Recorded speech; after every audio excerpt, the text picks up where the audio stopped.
Picture this. I'm standing in the sweltering heat of a suburban cul-de-sac, the air thick with the smell of freshly cut grass and simmering resentment. My hand, steady as it was 30 years ago when I field-stripped a rifle in a Baghdad safe house, now holds a finely tuned pressure washer. A jet of water blasts away 3 days' worth of green algae from my concrete driveway. 30 feet away, a woman I'll call Candace, because that's what's written on the custom license plate of her. Pristine white Lexuses screaming into her phone. Her voice, thin and sharp as a shiv, carves through the quiet afternoon. Candace is the HOA president, a self-appointed queen of this little kingdom. She's a masterpiece of passive aggression, designer yoga pants, a perfect blonde bob, and a smile that never quite reaches her eyes. The neighborhood consensus is that she's a former event planner who parlayed her knack for seating arrangements into a career of enforcing bylaws. My name is Frank Castle. For 28 years, I was a ghost. Now, at 60, my missions involve getting the right kind of light bulb for the patio and remembering to take out the recycling on Tuesdays. I bought this quiet house on a corner lot 2 years ago to rebuild a life that had become a series of hotel rooms and aliases. This was supposed to be my last sanctuary, a place with no secrets and no enemies. But Candace had other plans. It started small. A polite email about my recycling bins being visible from the street. Then, a stern letter about the unapproved color of my porch light. Each violation came with a fine, a small, irritating tax on my peace of mind. Her big play, though, came 3 months ago.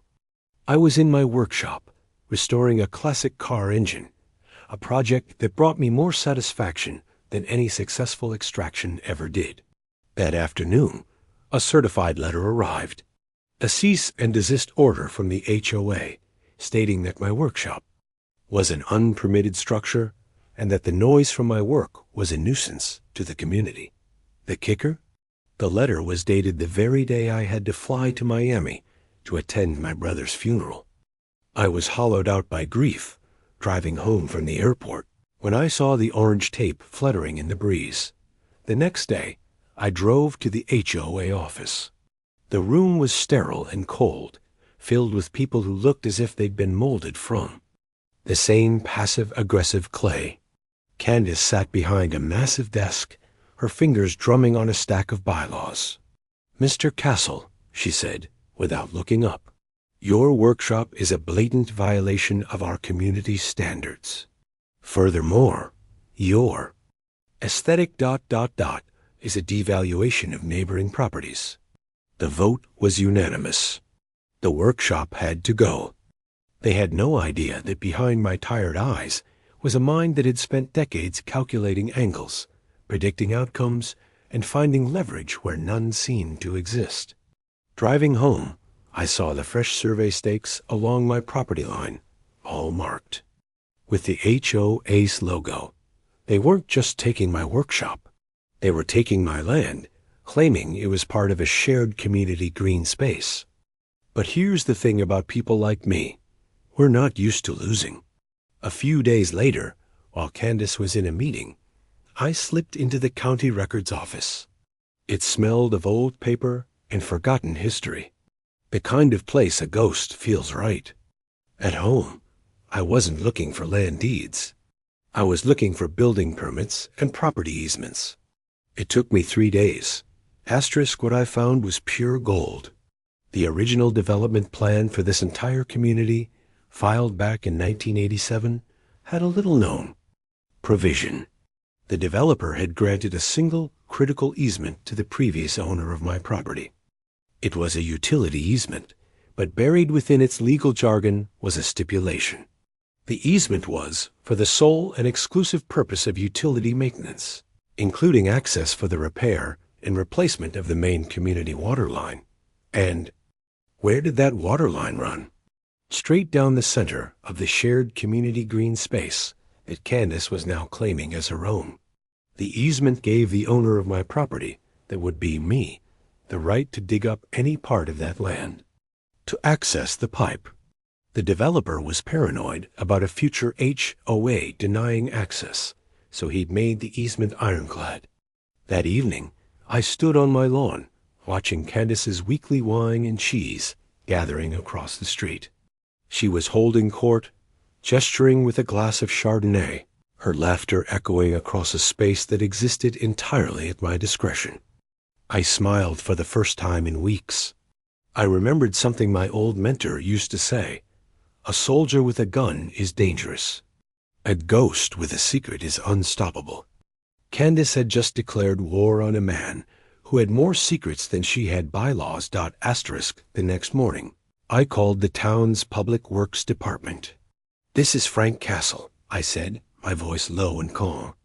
"I think we need to discuss a potential issue with the main water line running through my property.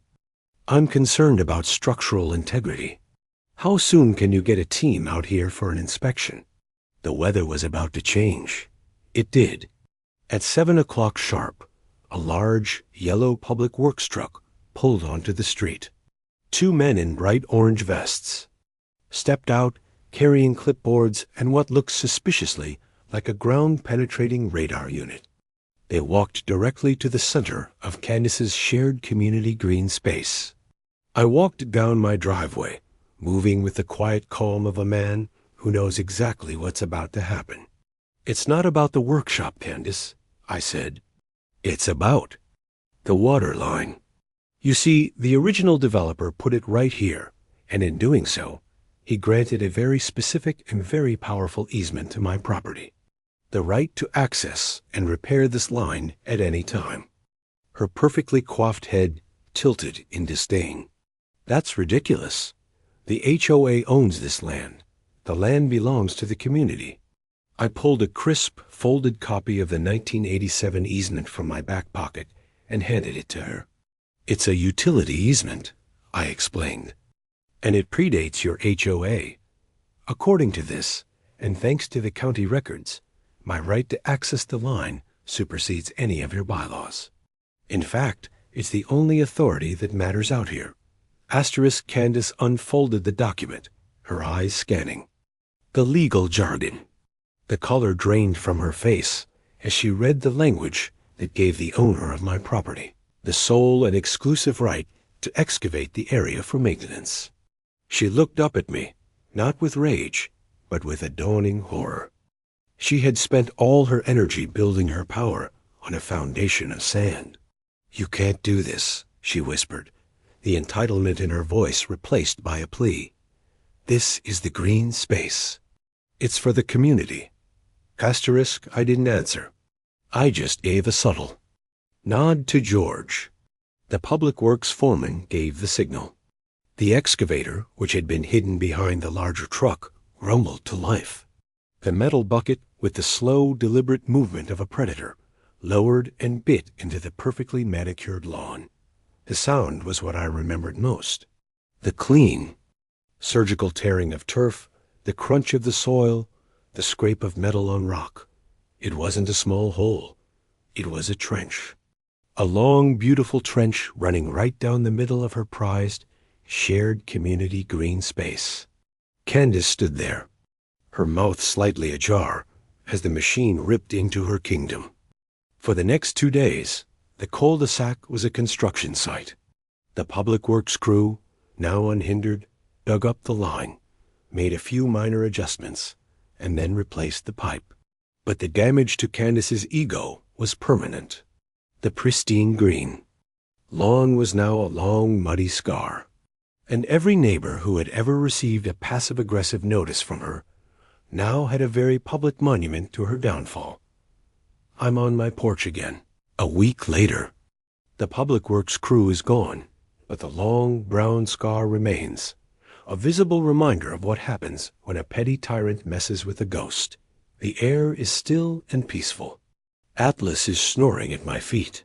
The mission is complete. Karma was given.